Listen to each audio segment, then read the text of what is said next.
What's up, guys, and welcome back to the channel where we learn, do, and talk about photography until we are sick of it.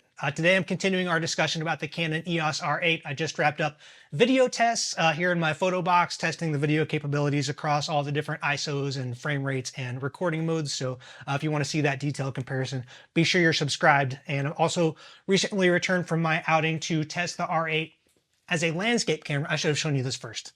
To test the R8 as a landscape camera, look at it.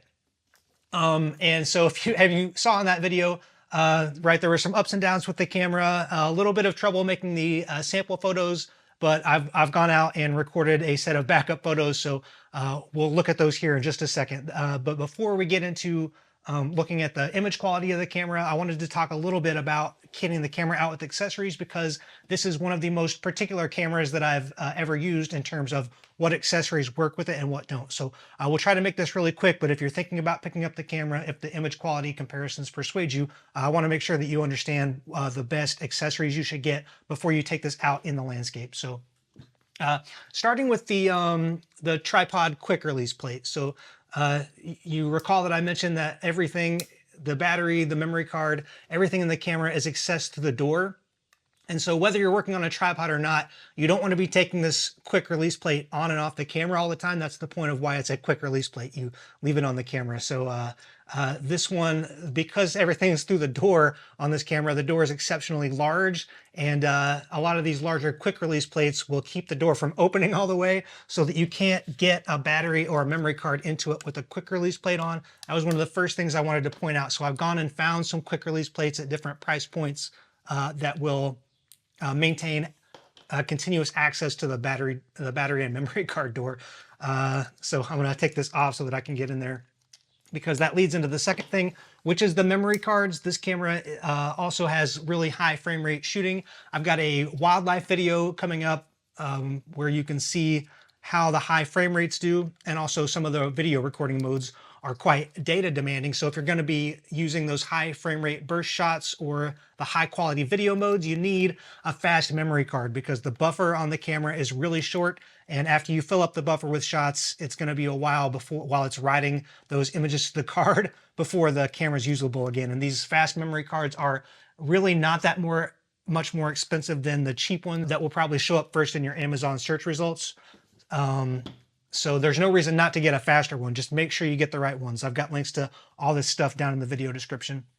Also, very short battery life on the camera, and these 2 packs of generic batteries are cheap. They come with a charger, and so this charger is barely larger than the 2 batteries itself, so this is a great way to carry extra batteries. I'll have a link for this down in the description, and it charges by USB, so you can also just ditch the power cord, the adapter, everything. Just take this with you. This can be charging, in your backpack off of a power bank. So I think that's a stellar piece of kit to keep your R8 in service while you're out in the field. Lastly, we saw that the camera was a bit delicate and did not respond well to being exposed to water, including like rain and splashes from waterfalls and things. So if you're going to be out with the camera, I recommend keeping it in a camera bag. And my favorite bag to recommend is this sling style bag. It's an Amazon Basics bag, so it's very easily and readily available and affordable. It's got lots of pockets. It's got a built-in lens wipe that you can't leave home without because it's attached to the bag. So I use that all the time. Love that it's a sling style bag, so accessing the camera when I'm out in the field is never an issue. The bag you can just sling it around, right, and then unzip it and get right into your gear. So I'm never like, oh, I really want this shot, but I don't want to get the camera out of the bag and fuss with it, right? I'm never missing a shot with this bag. It's got a really easy access rain cover.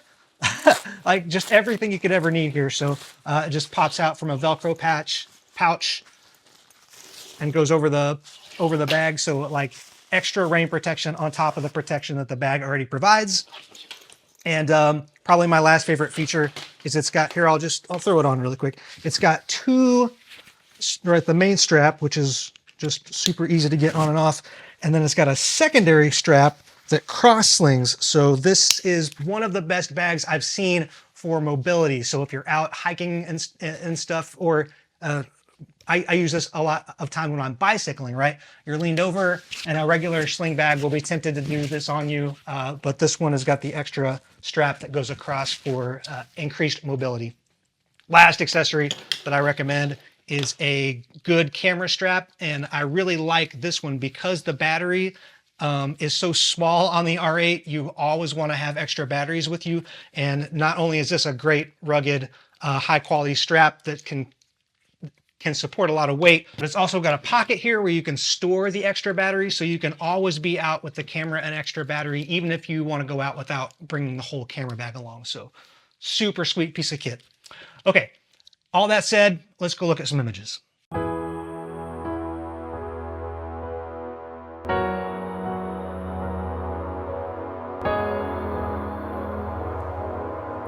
Okay, we're back in the studio for an image review. So I've got the quality samples loaded up and we will walk through those shortly. Like I mentioned, the first batch is from a trip I took with the EOS R, the R7 and the R8 to Hocking Hills for some waterfall photography. And like, unfortunately, the light levels were changing too rapidly for me to get a consistent exposure across all the samples. So I'll show you the photos and some other photos that I've taken, but the real value, I think, in that video was in testing the cameras to see how they handled and performed in the landscape use case. So I do recommend having a look at that because there were some significant drawbacks and advantages to each camera beyond just the image quality, which is the concern of this video. However, I know that when I was shopping for my first full frame camera, like literally all I cared about was the image quality and like whatever the other shortcomings might have been with the camera. Like I knew that I would walk through glass to tolerate them just to get the shot. And I just wanted the camera that would do the best justice to the shot. And so that's what we're going to focus on today. So what are we looking for when we look at these images? If you didn't catch it last year, I compared the R7, the EOS R, and the R6, which is another camera that's kind of creeping into this price range after a recent refresh. So if you're considering that camera, I'll link that comparison here in a card. But I'm basically trying to satisfy the same curiosities today. Given the expectation that the crop sensor R7 would have worse dynamic range and high ISO quality, how big was that performance gap? And my conclusion was that it was actually a fairly significant gap, especially in landscapes. So again, check out that video for the specifics, but it's something that we'll be looking at in this comparison as well. And the second curiosity was, given that the EOS R had more megapixels than the R6, how did that reflect in print and screen presentation? And that was a very interesting test because while the EOS R had more detail on the tripod at ISO 100, once I started recovering shadows, raising the ISO, shooting handheld, the difference in detail became basically negligible because the R6 was just a much more sensitive and accurate camera. So that's another consideration that I'm interested in today. Does the R8 with 4 more megapixels and a few years of sensor innovation come closer to bridging that megapixel gap where the detail difference is like really only relegated to those most ideal situations? So let's pull up the files and have a look. Okay, so these are our first three shots. Shot the waterfall at 2 different exposures.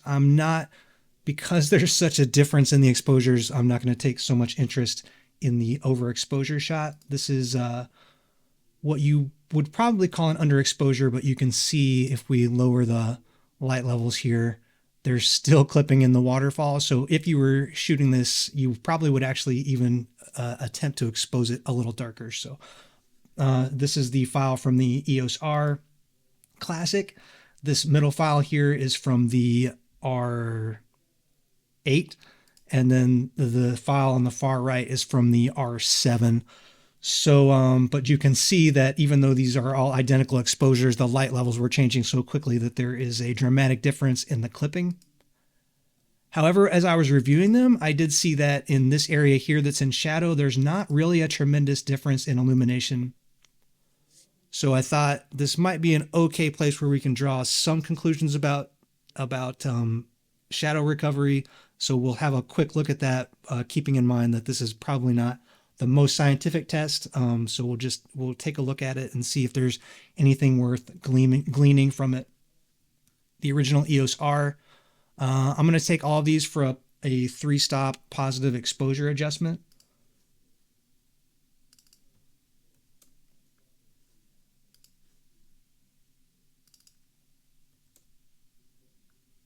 And then we'll look down in here into this area and see how they all handle that adjustment. So looks like there's a really good deep shadow here. Let's take these, yeah. So let's look at this area here. Again, we're looking at the R7 first. This is the R8.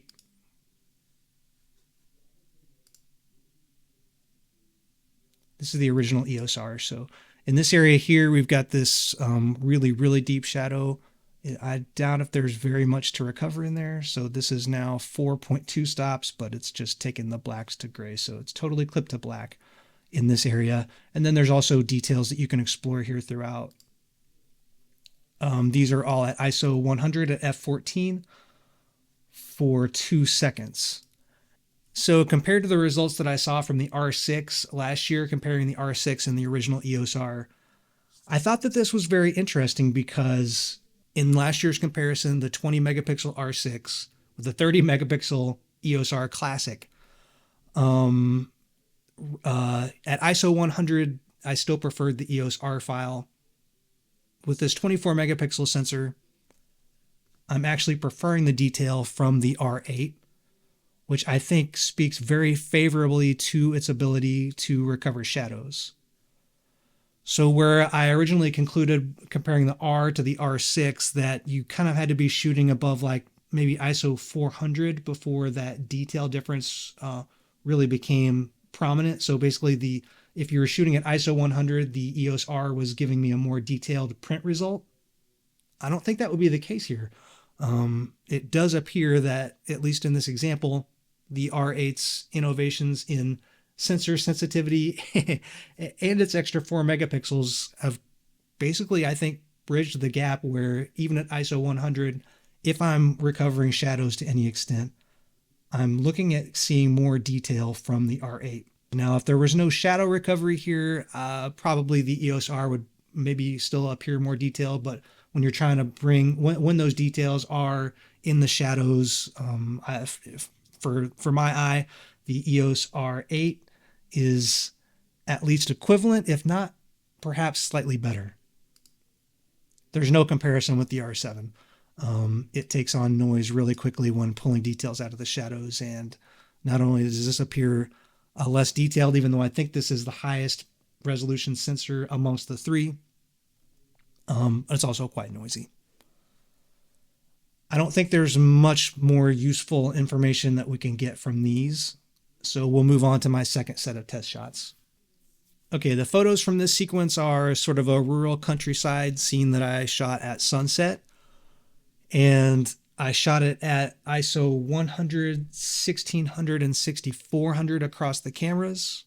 There is a slight variation in exposure that I'll touch on really quickly. So the sequence that I shot in was first with the R7, and then I moved on to the EOS R, and then the R8, and then I went back to the R7 so that I would have some consistent files to see what the difference was in exposure across the entire evolution of testing the three cameras. In this case, four camera swaps at 3 different ISOs per camera. And so this would be the first R7 file, and I'll move it right up here against the last R7 file. And if you pay a little attention to the histogram here, you can see that if I lower the exposure of the brighter file by maybe about 3/4 of a stop, all the stuff resides in about the same spot on the histogram. So between the samples of all 4 cameras, basically the exposure difference is probably, excluding the repeat shot, probably within about half a stop. So, right. So that's just something to keep in mind while I'm evaluating the images. The R7 is the most advantaged by having the most light, and the R8 is the least advantaged by having perhaps about half a stop less light during its test. So looking first at the R7 at ISO 100, we'll come in here. I was focused on these barns.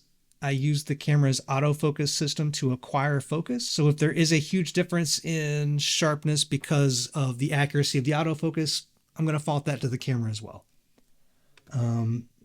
But it appears that they've all, it looks like the R7 might have a little bit of detail lost here because of loss of focus. looking at the noise pattern, you know, this is ISO 100 with no exposure adjustments, and we too still see quite a bit of noise. The gradient here on these silos is not so smooth. I usually see noise in the sky with this, so I'm kind of expecting that. But even here in this undetailed area, the noise pattern is almost as prevalent as the detail pattern. Moving on to the EOS R, you see still some noise, a much smoother gradient, about the noise difference that I would anticipate, considering that, you know, the difference in the sensor size. Less noise in the sky, less noise overall, and more detail that could be due to a more accurate autofocus system or to the sensor performance. And then now moving lastly to the EOS R8, I would say we can bounce back and forth here between the EOS R and the EOS R8, but I feel like that gradient is a lot smoother. I suspect that the autofocus was slightly more confident and accurate. The autofocus system on the R8 is really spectacular. That maybe delves a little more into the usability of the camera, but again, there's a dedicated video about that you can check out. The gradient looks smoother, and I just, in these undetailed areas and in the sky, there is almost no noise. So comparing even the two full frame cameras, I think the difference between the crop sensor R7 and the old school EOS R is about as big as the difference between the EOS R and the EOS R8. And if I had to print one of these, I would probably pick the R8 for the print, even though it has 24 megapixels as opposed to 30 megapixels. But let's see how that difference carries out into some higher ISOs. Okay, we're moving now into the ISO 1600 shots. Again with the R7. Okay, we'll get to that in just a second. So one thing I will say about the R7 is that it's great to have more flexibility with the field of view that you get with a full frame camera. You can go wider. It's not all disadvantages with the crop sensor. So I could have shot this at a stop lower ISO and raised the aperture with the R7 to achieve equivalent depth of field. So sometimes the crop sensor can be helpful, and the same goes for the previous series of test shots.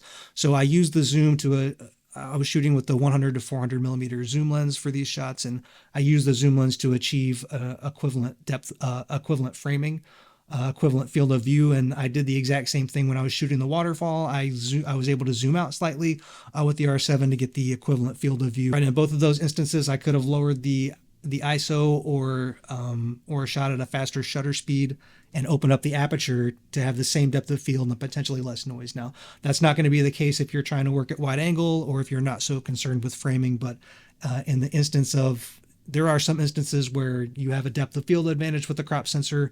You can open up the aperture a little more and sort of overcome the differences that we see in noise, because this is quite a difference in noise. Stepping up the R7 to ISO 1600, we're seeing lots of noise everywhere, losing some of the color accuracy. Almost this doesn't look good. So, but let's see if that holds true across to the full frame cameras. So moving again, so we'll go back and forth. R7, EOS R. I mean, basically about a stop of noise difference. So, obviously this just looks better.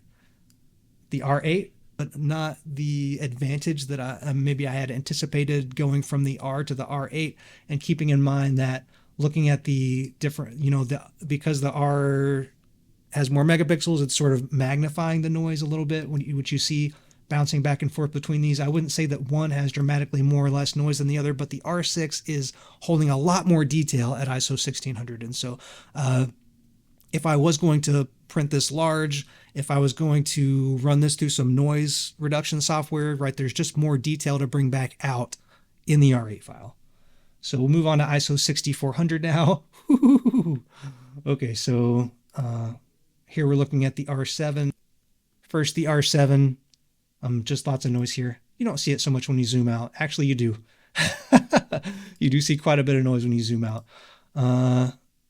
Right, the R less noise, but then also less detail. So that's interesting. And we'll zoom out and see. Right, obviously that the noise is just not, when you're looking at the image from a distance, the noise is just not as prevalent. This is what the noise looks like on the R8. zoomed in. And in this instance, I'd say that not only has the R8 preserved a lot more detail in those features in the roof of the silos, but there is less noise here also. Why would you shoot a landscape at ISO 6400? Well, look at these birds, right? We're able to get a quick shutter speed and preserve some of the moving detail. And landscapes are not always still, so that's just something to keep in mind. There are times you'll be raising the ISO. There are times you'll be raising the ISO to preserve subject motion in your landscape shots. Okay, so hopefully that was helpful. General conclusion, the R7, this is not its strong suit. If landscape is like a secondary thing that you do, like mostly you do, maybe you're out shooting wildlife, but you want a camera that's capable to do good detailed landscapes that you occasionally do while you're out working in the field, right? The R7, it can serve that purpose. But if you're more wanting a camera that's specifically oriented toward the landscape, the EOS R or the R8, I think are both pretty favorable there. But the situations where the R's 30 megapixels are actually advantaging it over the R8's better sensor sensitivity, are like that margin is really, really shrinking. So it's only like the most favorable conditions where you're going to really see that difference, that advantage in resolution. I'm going to run some more test samples now. They're not like side-by-side comparisons where you can kind of see how the cameras do in highlight recovery as well. And we'll close out the video with a reel where you can enjoy that. Hopefully something here was useful. If it was, be sure you like the video, subscribe to the channel for more videos like this. I've got further testing coming up with the R8 in the video use case as well as for wildlife. So be sure you're subscribed if you have further curiosity regarding the camera. Don't forget that I've got that gear, that recommended gear down in the affiliate links. And until I see you next time, you guys keep an eye out and a foot forward, and thanks for watching. Bye.